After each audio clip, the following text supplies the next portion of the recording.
না। দেখো এসব কথা না বলে 2000 টাকা দাও, তেল ভরি, আর বাকি যে 3-4 হাজার টাকা ওটা পরে দিলেও হবে, কোনো সমস্যা নেই। আরে বাবা, তোমায় যে বুকিং করে দিয়েছে ওই হাবলু হাবলু হাবলুর কাছ থেকে টাকাটা নিয়ে নিও। দেখো হাবলু এসব কিছু বলেনি, আর হাবলু বলেছে তেলের টাকা নিয়ে নিতে। না না, হাবলু এরকম বলতে পারেই না। সত্যি বলছি, হাবলু বলেছে যে ওই ম্যাডামদের কাছ থেকে তেলের টাকাটা নিয়ে নিও। বলছে কি ভাই, তুমি এখন তেলটা ভরে নাও, আমি বাড়ি গিয়ে দিচ্ছি, বাড়ি টাকা আছে তো ওখান থেকে দিয়ে দেবো। দেখো বাড়ি গিয়ে যদি টাকা না দাও তাহলে কিন্তু আমার গাড়ির টাকায় 2000 টাকা যাবে। আরে বাবা দিয়ে দেবো বলছি তো, দিয়ে দেবো, হয়তো টেনশন করছো কেন? আমরাই লোকে টাকা মেরে খাই না, বুঝতে পারছো? আমরা ভদ্র ঘরের মেয়ে, দেখলে বোঝো না তুমি? আরে ম্যাডাম, টাকার কথা বলবেন না, ভদ্র আর অভদ্রর সাথে টাকার কোনো সম্পর্ক নেই, টাকা খুব খারাপ জিনিস। আরে অনেক টেনশন করো না, তুমি বাড়িতে নামিয়ে দিলে তোমার টাকা দিয়ে দেবো। ঠিক আছে, তোমাদের উপর ভরসা করে এখন আমার নিজের গাড়ির টাকা দিয়ে তেল ভরছি। বলছি বাড়িতে কোনো টাকা পয়সা নেই, কি করে দেবি? বুদ্ধি আছে বুদ্ধি, বাড়ির যে ছাগলটা আছে না, ওই ছাগলটা বিক্রি করে দিয়ে মোটামুটি যে টাকা হয় দিয়ে দেবো। বলছি ওটা তো হাগু আর ফুটোর ছাগল, ও ছাগলের দিলে পারে তো ধরা পড়লে কেমন খাবো। শোনো, আমাদের যখন গাড়ি নিয়ে নামাতে যাবে ওনারা বলবো একটুক্ষণ দাঁড়াও, ঠিক আছে? বাড়ি গিয়ে বস্তার ভিতর ছাগলটা ভরে পটাশ করে ওনার গাড়িতে উঠাই দিয়ে বলবো টাকা শোধ, ছাগল বেচে যত টাকা পাও সব নিয়ে নাও। বলছি কি এই কথাই কি উনি মানবে? আরে বাবা মানবে না কেন, মানবে তো অবশ্যই, ছাগলের আজকাল যা দাম, এনাদের নিলে অনেক লাভই হবে। সত্যি বলছিস তো, নেবে তো? আরে ঘোড়া না নিলে পারে খালি হাতে চলে যাবে, তা আবার কি? কিছু বলছেন নাকি ম্যাডাম?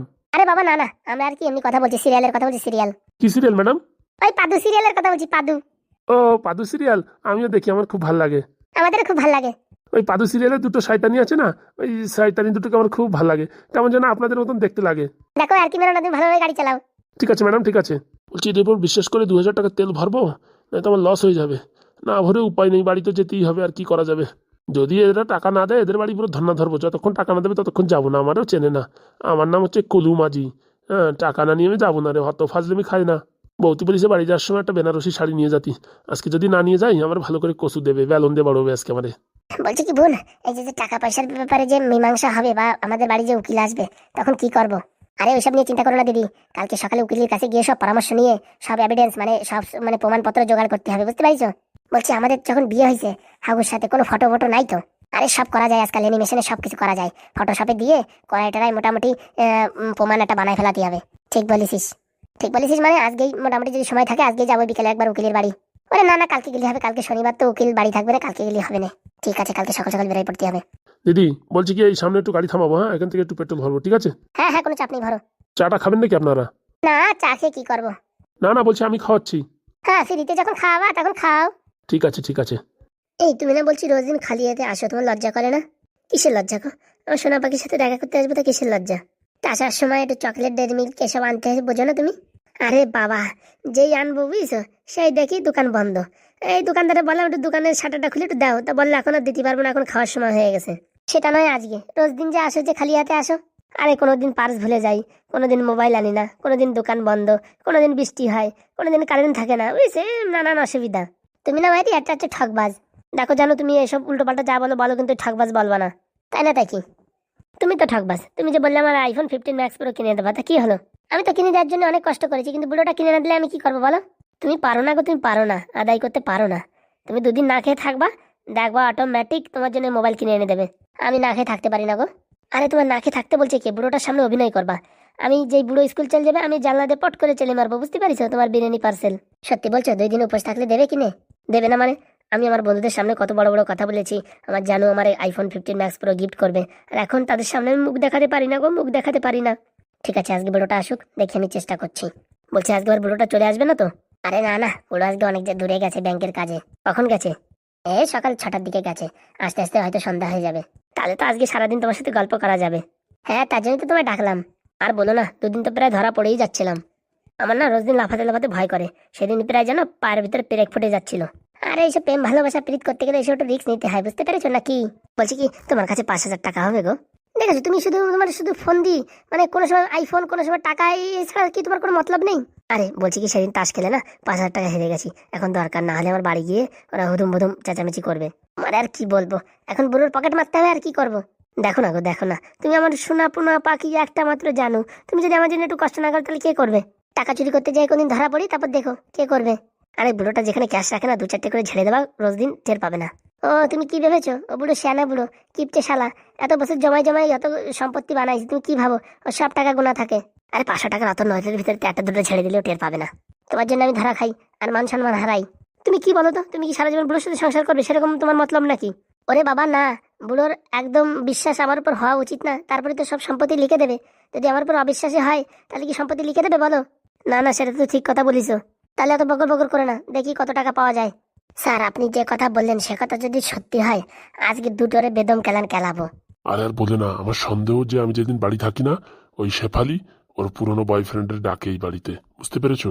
সেদিনকে আমাদের বাড়ির ওই পাশে পাঁচু পাঁচু নাকি দেখেছে এই জানলা দিয়ে কে নামতে, বুঝতে পেরেছো? ও, মালটার তলে তলে এত শয়তানি। বলছে কি, আমাদের ঘরের পিছনে ওই জানলাটা আছে, বুঝতে পেরেছো? তুমি ওখানে গিয়ে দাঁড়াও, আমি এই পাশে দরজায় মনে মনে ঠেলা মারছি, ঠিক আছে? তারপরে ওই মালটা নির্ঘাত এখান থেকে লাফাবে, ঠিক আছে? আর যেই স্যার লাভ দিয়ে পড়বে ওর ধরবো, আর আজকে ওরে এমন কেলান কেলাবো না, তা বলার বাইরে। ঠিক আছে, আমি তাহলে দরজা খুলছি, হ্যাঁ? তুমি গিয়ে ওই দিক দিয়ে পিছন দিয়ে দাঁড়াও। ঠিক আছে স্যার, আমি আগে পিছনে যেয়ে নিই, তারপর স্যার আপনি দরজা খুলবেন, ঠিক আছে?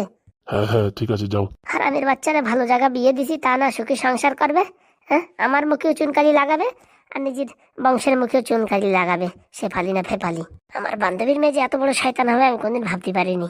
আজকে ধরি, তারপর রামা কালান কেলাবো, একবার শুধু ধরা পড়ুক। স্যার বলছি আপনি যান, এবার আমি পিছন দিকে যাচ্ছি। ঠিক আছে ফুটো, ঠিক আছে। সোনা বউ, ও সোনা বউ, দরজাটা খোলো। আরে বলছি, ও সোনা বউ।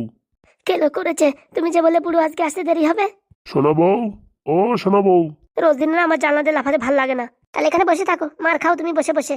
সোনা বউ, আরে বাবা আসছি গো আসছি, তোমার জন্য তো এই দেখি কোনো শান্তি নেই। আরে দরজাটা তাড়াতাড়ি খোলো, আমার বাথরুম লেগেছে। পোড়া মুখ মিনছে, বাইরে থেকে বাথরুম করে আসতে পারো না? তুমি এখানে বসে কি দেখছো? জানলা দিয়ে লাফাও, না তো মরেছো, আমাকে মারবা। আজকে তুমি আসতাম না, তুমি বলে যে আজকে বুড়ো সারাদিন বাড়ি আসবে না, তার জন্য আসলাম। হয়েছে হয়েছে, যাও এখন যাও, আর কথা বলো না। সোনা বউ, কোনো কাজে শান্তি নেই। আরে তুমি এখন লাফাচ্ছ না কেন? হ্যাঁ, নিচে যেন পেরেক ফেরে কাজ ফাজ না থাকে। আগের দিন প্রায় কাজ ফাজ ঢুকে যাচ্ছিল পায়ে। আরে বলি কি, তোমার একটু সহ্য হয় না নাকি? দরজা খুলতে 5 মিনিট দেরি হলে শোনা বাবু করে চেঁচামেচি শুরু করে দেয়। আরে বাবা, আমি বিশাল জোরে আমার বাথরুম লেগেছে। আরে বাড়ি একা থাকো তো দরজা দেওয়ার কি দরকার? তোমাদের এদিকে চোরফোর কম থাকে নাকি? হ্যাঁ, তারপরে জিনিসপত্র চুরি হয়ে গেলে তখন আমার কথা বলবা তুমি, নাকি তুমি মনে মনে আমার উপর সন্দেহ করো? হ্যাঁ, আরে বউ, সেরকম কিছু না, আর এমনি বলছিলাম। ওই একটু আগে যে বলে বিশাল বাথরুম লেগেছে, এখন যাচ্ছ না কেন? যাচ্ছি গো, যাচ্ছি। পুরোটার আর কি বলবো, আর বুঝি না। দেখি ফুটো ধরলো কিনা কে জানে। পুরোটা একদিন কেস ঘটাবে রে বাবারে বাবা, সব অসময় চলে আসে। এখন হাঁটছে মনে হচ্ছে মরা মুরগির মতন। হ্যাঁ, যেরকম বলছে, যেরকম যেটা বাথরুম লেগেছে দৌড়াই চলে যাবে। আমার তো মনে হয় সব নাটক। স্যার বাইরে আসেন স্যার, ধরেছি চোর ধরেছি স্যার, চোর ধরেছি। কে? ফুটোর আওয়াজ না? চোর ধরেছি মানে কে কে কথা বলছে? এই ফুটোকে বাইরে রেখে আমি ঘরে আসছিলাম। কেলো করেছে রে, কেলো করেছে। আর তাড়াতাড়ি আসুন স্যার, লাঠি নিয়ে আসুন। আসছি আসছি। এইবার কি করবো রে, এইবার কি করবো? সব শেষ হয়ে গেল রে, মালটা মনে হয় ধরা পড়ে গেছে। চোরের 10 দিন গেরস্তের 1 দিন রে বাবা, সেই কাজ হলো রে। আজকে ধরা পড়ে গেছে, আজকে আমার সব সর্বনাশ হয়ে গেল রে। বুড়ো তোমরা 1 পয়সাও দেবে না, আর এখন আমি কি করবো রে, কি করবো? হ্যাঁ, আমি বলবো আমি ওরা চিনি না, কোথাতে বেরোছে কি আমি জানি না। ছেড়ে দে রে ভাই, ছেড়ে দে, ছেড়ে দে ওরে। আর তাড়াতাড়ি আসুন স্যার। মার হারামজাদাকে মার। বল তুই এবারে কি করছিলি? আমি কিছু করছিলাম না, আমি ঘরের পিছনে মাছ ধরতে আসছিলাম। ফাজলামো মারাস? হ্যাঁ, ফুটোকে জবরদস্ত মার দে। ছেড়ে দে ভাই, ছেড়ে দে। আমি সত্যি বলছি, আমি এখানে মাছ ধরতে এসেছিলাম। সত্যি করে বল, নয়তো সব দাঁত ভেঙে দেবো তোর আজকে, দাঁড়া। ছেড়ে দে, ছেড়ে দে ভাই, ছেড়ে দে। মরে গেলাম, আর মারিস না, গলা চিপে ধরিস না, আমার নিঃশ্বাস বন্ধ হয়ে যাচ্ছে। আরাম জাদা, স্যারের বাড়ি আসিস? হ্যাঁ, তারপর জানলাতে লাভ মেরেছিস? হ্যাঁ, স্যারের বউর সাথে তোর কিসের সম্পর্ক বল? না না, সত্যি বলছি আমার কোনো সম্পর্ক নেই। সত্যি বলছি, শেফালির সাথে আমার কোনো সম্পর্ক নেই। এই তুই আমার বোন নাম কি করে জানলি রে? আমি আপনার প্রবলেম জানি না। আরাম জাদা বলবি কি তুই বল? স্যার আপনার বউকে ডাকেন তো, শেফালিরই ডাকেন। শেফালি, হ্যাঁ শেফালি, শেফালি শুনতে পাচ্ছ কিনা? ছেড়ে দাও, ছেড়ে দাও, মরে গেলাম। বলছি স্যারের বউর সাথে আমার সম্পর্ক আছে, পুরনো ভালোবাসার সম্পর্ক। এবার তো ছেড়ে দাও, সত্যি কথা বলেছি, এবার ছেড়ে দাও না। এই শেফালি, শুনতে পাচ্ছ না? বলো কি হয়েছে, ডাকছো কেন? বলছি এই ছেলেটাকে। কোন ছেলেটা? ওই যে ফুটো যাকে ধরে রয়েছে। আমি কি করে বলবো? ওকে তো আমি চিনি না, কোনোদিন দেখিনি। মিথ্যা কথা বলবি না কিন্তু। সত্যি বলছি, ওকে আমি চিনি না। দেখ রে, শেফালি কি বলছে? আমি বলছি না ওকে আমি চিনি না। শেফালি, শেফালি। এই হারামজাদা কে রে? কোথাকার ভিখারি তুই? তোকে আমি চিনি না। শেফালি, এভাবে মিথ্যা কথা বলো না, আমি মরে যাবো। কি মার মারছে এই ছেলেটা আমায়? আমি চিনি না তোমায়। দেখ রে, এখনো সত্যি কথা বল, নাহলে কিন্তু তোর বাড়ির লোকজন ডাকবো। তুই বুড়ো যাকে ডাকবি ডাক, আমি ওরা চিনি না, এটাই সত্যি কথা। তাহলে ডাকবো তোদের বাড়ির লোকজন। ডাক বুড়ো ডাক।